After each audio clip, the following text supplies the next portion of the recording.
Good morning बच्चों। आज हम संधि के बारे में चर्चा करेंगे। संधि अर्थात दो वर्णों का मेल, चाहे वो स्वर का स्वर के साथ हो या स्वर का व्यंजन के साथ या स्वर और व्यंजन में से किसी का भी विसर्ग के साथ मेल हो और तीसरा वर्ण जब बनता है तो उसे संधि कहा जाता है। तो आइए जानते हैं इसकी परिभाषा, इसके भेदों के बारे में। दो निकटवर्ती वर्णों के मेल से होने वाले विकार या परिवर्तन को संधि कहते हैं। जैसे शब्द जमा अर्थ, शब्दार्थ। यहाँ पर द में जो अ है और अर्थ का अ दोनों को मिलाकर आ बन गया है, इसलिए यहाँ पर संधि हो गई है। उत जमा ज्वल, उज्ज्वल।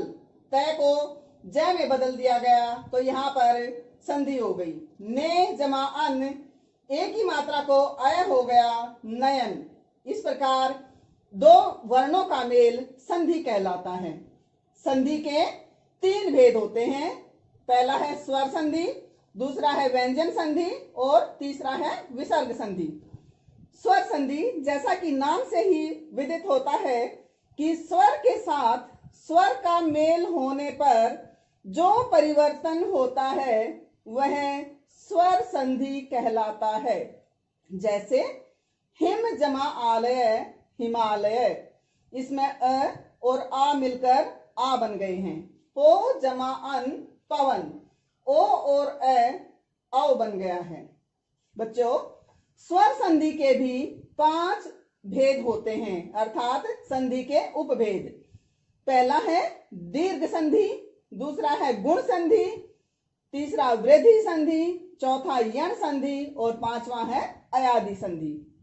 पहला दीर्घ संधि अर्थात नाम से ही पता चल रहा है कि यदि अ ई उ से परे ह्रस्व या दीर्घ समान स्वर आ जाए तो दोनों के स्थान पर दीर्घ अ ई उ हो जाता है। जैसे अ में अगर अ मिलाया जाए तो अ में आ मिलाया जाए तो भी आ बनेगा, आ में अ मिलाया जाए तो भी आ बनेगा और आ में आ मिलाएंगे तो भी आ बनेगा। अब इसके उदाहरण देख लेते हैं। सूर्य जमा अस्त, सूर्यास्त। यहाँ पर य में जो अ है और अस्त का आ बन गया है। देव जमा आलय, देवालय। व का अ और आ मिलकर आ। विद्या जमा अर्थी, विद्यार्थी। विद्या जमा आलय, विद्यालय। अब ई के उदाहरण देखते हैं। अभि जमा इष्ट, अभीष्ट। बड़ी ई आ गई है। हरि जमा ईश, हरीश। नारी जमा इच्छा, नारीच्छा। नारी जमा ईश्वर, नारीश्वर। ऊ के उदाहरण भानु जमा उदय, भानुदय। लघु जमा उर्मी, लघुर्मी। वधु जमा उत्सव, वधूत्सव। भू जमा ऊर्जा, भूर्जा। इस प्रकार सभी में बड़े ऊ की मात्रा लगी है।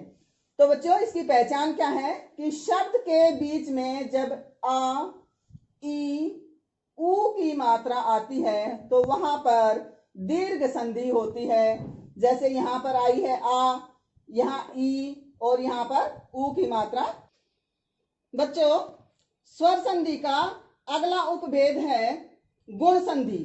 यदि ए आ से परे ई उ री आ जाए तो दोनों को क्रमशः ए ओ और अर गुण हो जाता है। जैसे रमा जमा ईश, रमेश। यहाँ पर आ और ई मिलकर दोनों को ए हो गया, इसलिए यहाँ पर गुण संधि आई है।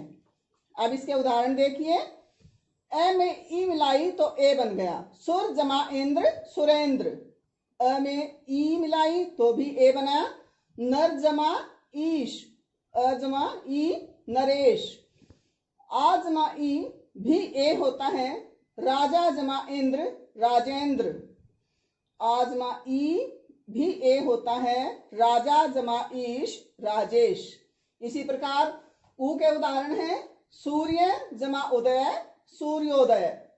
जल जमा ऊर्मी, जलोर्मी। महा जमा उत्सव, महोत्सव। री के उदाहरण देखिए, देव जमा ऋषि देवर्षि, राजा जमा ऋषि राजर्षि, सप्त जमा ऋषि सप्तर्षि, अर्थात यहाँ पर सभी को अर गुण हुआ है। अब इनकी पहचान देखें।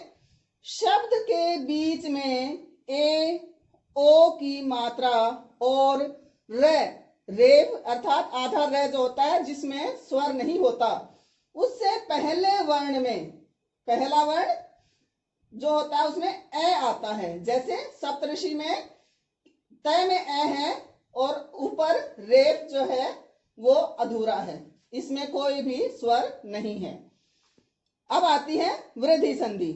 जब आ से परे ए ऐ ओ औ आ जाए तो दोनों स्वर ऐ और औ में बदल जाते हैं या परिवर्तित हो जाते हैं, उसे वृद्धि संधि कहते हैं। जैसे एक जमा एक एकैक, यहां पर क का ए और ए दोनों मिलकर ऐ की मात्रा बन गई है। हित जमा एशी हितैषी, सदा जमा एव सदैव, तथा जमा एव तथैव, देव जमा ऐश्वर्यम देवैश्वर्य, धन जमा ऐश्वर्य धनैश्वर्य, राजा जमा ऐश्वर्य राजैश्वर्य, परम जमा ओजस्वी परमोजस्वी, वीर जमा औदार्य वीरौदार्य, महाजमा औषध महोषध। तो इनकी पहचान क्या होती है कि शब्द के बीच में ऐ और औ की मात्रा आती है, तब वृद्धि संधि होती है। बच्चों, अगला उपभेद है यण संधि। अब तक हम ए आ से परे सभी स्वर देख रहे थे, लेकिन अब हम ई उ और री से परे इनसे भिन्न अर्थात इनमें से कोई नहीं हो, उनसे भिन्न कोई भी स्वर आ जाए तो ई को य, उ को व और री को र हो जाता है, वहां यण संधि होती है। जैसे इति जमा आदि इत्यादि, इसमें त में जो ई है उससे भिन्न स्वर आया है आ, इसलिए ई को य हो गया है और तय आधा रह गया है, यहाँ पर यण संधि हुई है। सु जमा आगत स्वागत, यदि जमा अपि यद्यपि, यहाँ पर भी ई में ए मिलकर यह हो गया है और द आधा रह गया है। अति जमा आचार अत्याचार, अति जमा अंत अत्यंत। इसी प्रकार सु जमा अस्ति स्वस्ति, मनु जमा अंतर मनवंतर, पितृ जमा आज्ञा पित्राज्ञा, मातृ जमा आदेश मात्रादेश। अर्थात जहां पर भी व या र या य आ जाता है वहां पर यण संधि होती है। इसकी पहचान देखिए। शब्द में य व और र से पहले आधा वर्ण अर्थात बिना स्वर का व्यंजन आएगा तो वहां पर यण संधि होगी।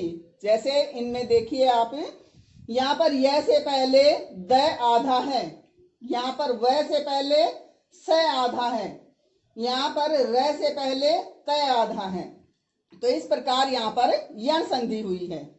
अब आती है अयादि संधि। जैसा कि नाम से ही विदित होता है, अय आदि इसमें बनते हैं ए ऐ और ओ औ से परे इनसे भिन्न स्वर आ जाने पर, अर्थात ए ऐ के सामने ए ऐ नहीं होना चाहिए और ओ औ के सामने ओ औ नहीं होना चाहिए। इनसे भिन्न कोई भी स्वर आ जाए तो ए को ऐ हो जाएगा, ऐ को आय, ओ को औ हो जाएगा और औ को आव हो जाएगा, वहां पर अयादि संधि हो जाती है। जैसे ने जमा अन नयन, नई जमा अक नायक, यहां पर शे जमा अन शयन, ए की मात्रा है तो ए के विपरीत ए है, अर्थात ए के सामने ए नहीं है, ए के सामने ए होने के कारण यहाँ पर अय हो गया और ये ए उस य में मिल गया तो यहाँ पर शयन बन गया।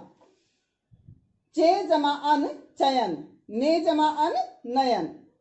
ऐसे ही ऐ की मात्रा जहां पर लगी हुई होगी वहां पर आय हो जाएगा, ऐ को आय।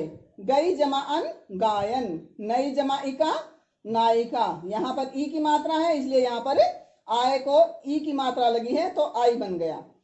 विनयी जमा अक विनायक, पो जमा अन पवन, भो जमा अन भवन, पो जमा इत्र पवित्र, पौ जमा अक पावक, नौ जमा इक नाविक, भौ जमा उक भावुक।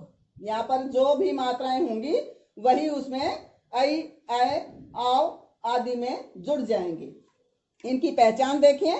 अधिकांश शब्द 3 अक्षरों के होते हैं। ज्यादातर आप देख रहे हैं यहाँ पर 3 ही अक्षर हैं और उनके बीच में ऐ, आय, अव और आव होते हैं। और अंतिम वर्ण जैसे कि ये वर्ण हैं, ये हमेशा प्रत्यय होते हैं। यही इनकी पहचान है। तो बच्चों अब आती है अभ्यास की बारी। पहला प्रश्न है, संधि किसे कहते हैं?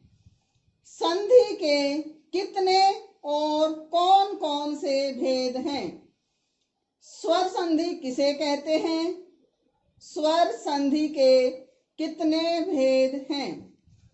गुण संधि और वृद्धि संधि में क्या अंतर है? यण संधि के कोई 5 उदाहरण दें। अयादि संधि की परिभाषा उदाहरण सहित लिखिए। तो बच्चों आज आपने संधि के बारे में जाना। इसे बार बार देखें, समझें और अपनी कॉपियों में लिखें। धन्यवाद।